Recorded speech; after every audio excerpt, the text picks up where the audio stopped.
മഹാലക്ഷ്മി സീരിയലിൻ്റെ പുതിയൊരു റിവ്യൂയിലേക്ക് എല്ലാ കൂട്ടുകാർക്കും സ്വാഗതം. അങ്ങനെ കമലേശ്വരം വീട്ടിലേക്ക് പോകാനുള്ള തയ്യാറെടുപ്പിലാണ് പ്രതാപനും മുത്തശ്ശിയും. ആ സമയം അവിടേക്ക് മോഹിനി വരുന്നുണ്ട്. പ്രതാപൻ പറയുന്നുണ്ട്, നിന്നെ നോക്കി ഞങ്ങൾ ഇരിക്കുകയായിരുന്നു, ഞങ്ങളൊന്ന് കരുണമോളുടെ വീട്ടിലേക്ക് പോകാനിറങ്ങുകയാണെന്ന് പറയുന്നു. അപ്പോൾ മുത്തശ്ശി ചോദിക്കുന്നുണ്ട്, അമ്പലത്തിൽ ചെന്നിട്ട് നിൻ്റെ മോളെ അവിടെ എങ്ങാനും കണ്ടുമായിരുന്നോ എന്ന് ചോദിക്കുന്നു. അപ്പോൾ മോഹിനി പറയുന്നില്ല, മോൾ അവിടെയൊന്നും ചെന്നിട്ടില്ല എന്നാണ്, ആരും കണ്ടിട്ടില്ല എന്നതാണ് പറഞ്ഞതെന്ന് പറയുന്നു. അപ്പോൾ മുത്തശ്ശി പറയുന്നത്, പിന്നെ ഇവൾ എവിടെ പോയിടാ പ്രതാപ എന്ന് ചോദിച്ചാൽ പ്രതാപൻ പറയുന്നുണ്ട്, എനിക്കൊന്നും അറിയില്ല എങ്ങോട്ട് പോയെന്ന്. അപ്പോൾ മോഹിനി പറയുന്നു, ഒരുത്തൻ എൻ്റെ മോളെ കണ്ട് പേടിച്ചു എന്നൊക്കെ പറയുന്നുണ്ടെന്ന് പറയുന്നുണ്ട്. അപ്പോൾ പ്രതാപൻ ചോദിക്കുന്നുണ്ട്, അതാരാണ് മോഹിനി എന്ന് ചോദിക്കുന്നു. അപ്പോൾ മോഹിനി പറയുന്നുണ്ട്, അത് ആരെങ്കിലും ആയിക്കോട്ടെ, പക്ഷെ ഞാൻ കേട്ടത് നിങ്ങളോട് പറഞ്ഞു എന്നുള്ളൂ. അതെങ്ങനെ അറിഞ്ഞു എന്നൊന്നും ചോദിക്കേണ്ട, എൻ്റെ മോളുടെ പ്രേതത്തെ കണ്ട് പേടിച്ചു എന്നാണ് ഞാൻ കേട്ടതെന്ന് പറയാം കേട്ടോ.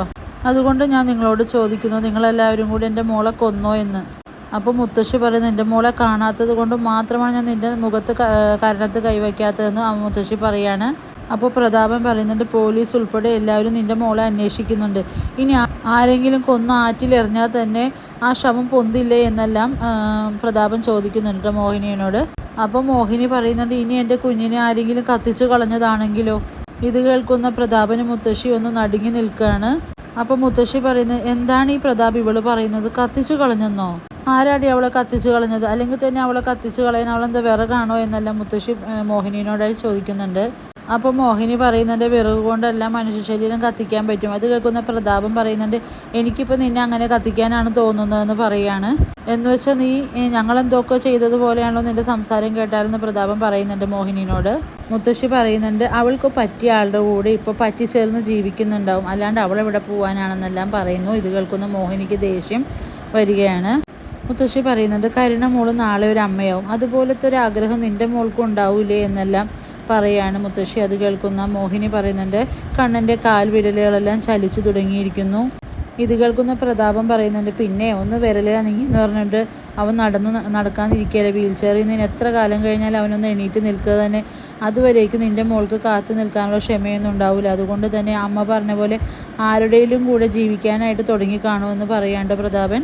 അങ്ങനെയാണെങ്കിൽ തന്നെ അമ്മയെ കാണാനായിട്ട് രണ്ടാം കെട്ടിയവൻ്റെ കൂടെ നിൻ്റെ മോള് നിന്നെ കാണാൻ വരുമെന്നും പറഞ്ഞ് പ്രതാപനും മുത്തശ്ശിയും വളരെയേറെ കളിയാക്കുകയാണ് മോഹിനിനെ. പിന്നെ പ്രതാപനും മുത്തശ്ശിയും കൂടെ കമലേശ്വരത്ത് എത്തുന്നു. അങ്ങനെ അവിടെ എല്ലാവരും കൂടെ ആഘോഷങ്ങൾ ആരംഭിക്കുകയാണ്. ഒരു കേക്കെല്ലാം വാങ്ങിച്ചിട്ടുണ്ടായില്ലേ, മഹാലക്ഷ്മിയുടെ ആദരാഞ്ജലികൾ എന്നാണ് എഴുതിയിരിക്കുന്നത്. ആ കേക്ക് വളരെയേറെ നോക്കി പ്രതാപൻ വളരെയേറെ സന്തോഷിക്കുന്നു. അതോടൊപ്പം തന്നെ മെഴുകുതിരിയെല്ലാം കത്തിച്ച് കരുണയും പ്രതാപനും മുത്തശ്ശിയും കൂടെ എല്ലാം ഊതിക്കെടുത്തി കേക്കെല്ലാം മുറിച്ച് അങ്ങോട്ടും ഇങ്ങോട്ടെല്ലാം ഷെയർ ചെയ്ത് കഴിക്കുകയൊക്കെ ചെയ്യുന്നു. അങ്ങനെ വളരെ സന്തോഷിക്കുന്ന നിമിഷങ്ങളാണ് അവിടെ നടക്കുന്നത്. ആ സമയം തന്നെ മാർക്കോ അവിടെ എത്തുന്നുണ്ട്. മാർക്കോ ഒരു ക്യാമറ അവിടെ ആരും കാണാണ്ട് വയ്ക്കുന്നുണ്ട്. അതിലൂടെ എല്ലാ രംഗങ്ങളും എല്ലാവരും കാണാൻ വേണ്ടി സൗകര്യമൊരുക്കുന്നു.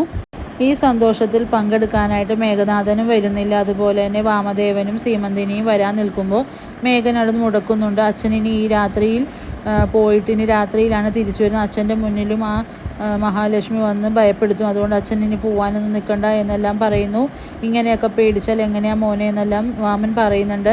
അങ്ങനെ സീമന്തിനി പറയുന്നുണ്ട്, അവൻ പറയുന്നതിലും കാര്യത്തിൽ നമുക്ക് പോകണ്ട എന്നെല്ലാം തീരുമാനിക്കുന്നു. അങ്ങനെ ഈ ചടങ്ങിൽ അവരാരും പങ്കെടുക്കുന്നില്ല.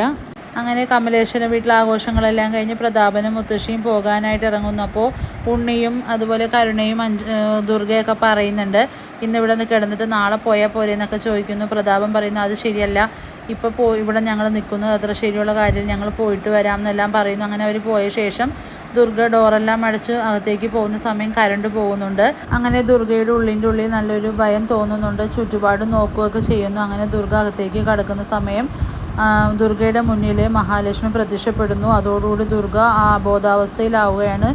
അങ്ങനെ സൗണ്ടെല്ലാം കേട്ട് ഉണ്ണിയും കരുണയും ഓടിയെത്തുന്നുണ്ട്. അമ്മ അങ്ങനെ ദുർഗയെ അബോധാവസ്ഥയിൽ നിന്ന് ഉണർത്തുന്നു. അപ്പോൾ ദുർഗ പറയുന്നുണ്ട്, മേഘനാഥൻ പറഞ്ഞതൊന്നും നുണയല്ല മോന്, സത്യമാണ്, ഞാനും കണ്ട് മഹാലക്ഷ്മി എന്ന് ഭയത്തോടുകൂടി തന്നെ പറയണം. അങ്ങനെ ത്രില്ലിങ്ങായ എപ്പിസോഡുകളാണ് വരാനിരിക്കുന്നത്. വീഡിയോസ് ഇഷ്ടമാവുകയാണെങ്കിൽ ലൈക്ക് ചെയ്യണം, സബ്സ്ക്രൈബ് ചെയ്യണം.